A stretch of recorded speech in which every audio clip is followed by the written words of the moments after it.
Saya Iskandar, calon petani kampung, tapi mau mengkhususkan diri di pisang. Sebelumnya saya lebih banyak konsen di kopi, karena saya lihat kopi potensial sebenarnya di Banten. Sejarah kopi panjang tapi tidak dikenal. Kemudian saya bikinlah Kopi Van Banten. Lumayan, sudah nembus ke Eropa. Produk Banten, produk Lebak sudah nembus ke Eropa. Tapi karena lagi cooling down, lagi lockdown, kegiatannya saya isi dengan pisang. Kenapa saya tertarik dengan pisang? Karena pisang ini adalah salah satu komoditas yang paling banyak ditanam sebenarnya di Lebak. Ini begitu banyak petani yang menanam, mengembangkan pisang, tapi saya prihatin karena tidak memberi efek kesejahteraan secara ekonomi. Kenapa? Saya melihat ada beberapa yang menjadi penyebabnya. Yang pertama, varietas yang ditanam adalah varietas yang tidak pro pasar. Artinya yang petani bisa, yang bibitnya ada. Padahal yang paling laku di pasar saat ini ya Cavendish contohnya. Tapi nyaris tidak ada di Banten dan di Lebak ini petani yang membudidayakan Cavendish. Padahal kita lihat di toko buah yang mana aja yang digantung itu lebih banyak Cavendish. Meskipun ada Cao Mulih gitu kan, pisang-pisang lokal termasuk kepok ada, tapi Cavendish nyaris tidak dibudidayakan padahal ditransaksikan. Yang kedua, saya lihat petani karena tadi tidak tahu ilmunya, tidak punya akses, ya makanya tidak nanam gitu. Yang ketiga, mereka tidak tahu rantai pasarnya. Kenapa?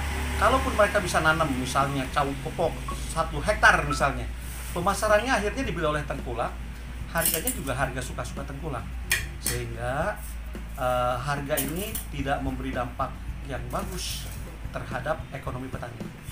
Nah, berangkat dari situ saya mencoba menelusuri sebenarnya pisang apa sih yang paling laku di dunia, yang paling banyak konsumsi oleh manusia. Dari pencarian itu ketemulah saya varietas Cavendish. Tapi Cavendish pun ternyata macam-macam kan. Mulai dari ada CG30, CG40, Giant, Siger misalnya kan.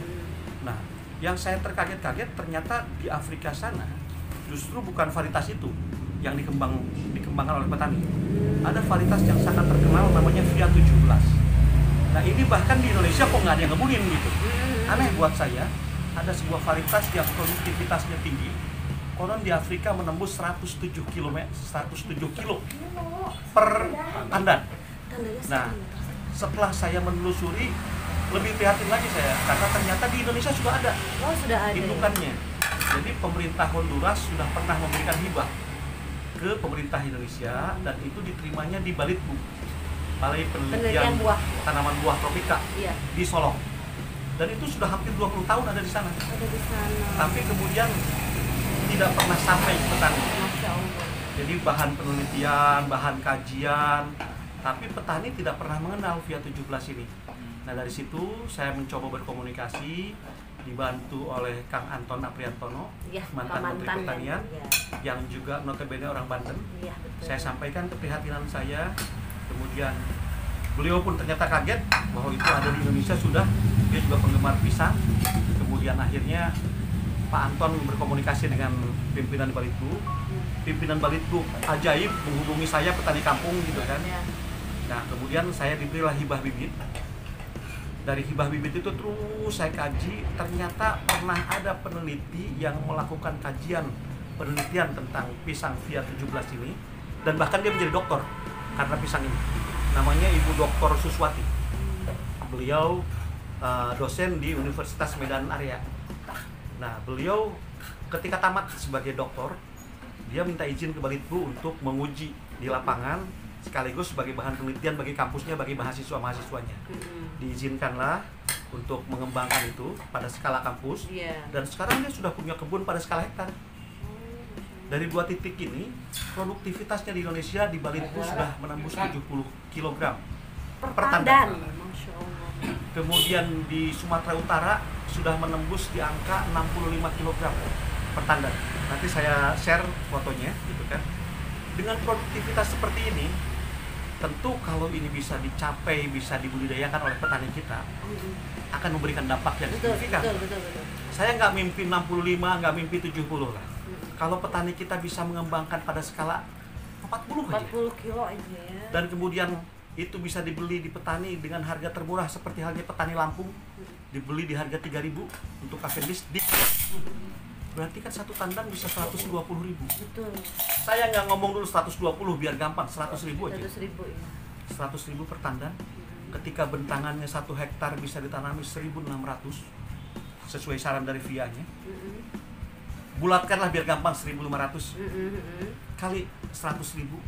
Itu sudah 150 juta sekali panen. Sekali panen ya. Padahal pisang itu hanya tahun pertama saja. Betul. VIA 17 ini hanya pertama saja harus menunggu setahun. Tahun berikutnya kan dia bisa 3 bulan 4 bulan karena dia ada adiknya. Betul. Biasanya anak-anaknya dipertahankan 3. Betul. Artinya dalam 1 tahun bisa 4 kali panen. Katakanlah 3 kali panen.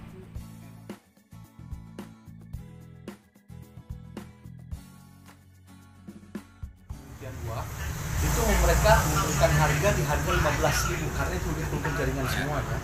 Gitu. Nah tapi kan karena 15.000 kan balik ke ongkos kirim gitu kan. Saya dapat harga khusus lah. Itu saya ngejual bahkan bisa ngejual 12.500 sampai 15.000 per bibit dari sini, tapi belum ongkir ya. Belum ongkir gitu kan. Kemanapun gitu. Dan ini yang sudah saya transaksikan di sini ada 4 varietas kemarin ya.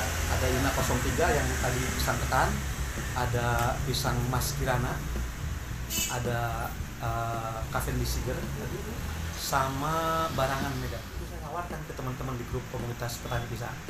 Dan mereka ketika tahu ini bibit hasil kultur jaringan dari sebuah balai gitu kan.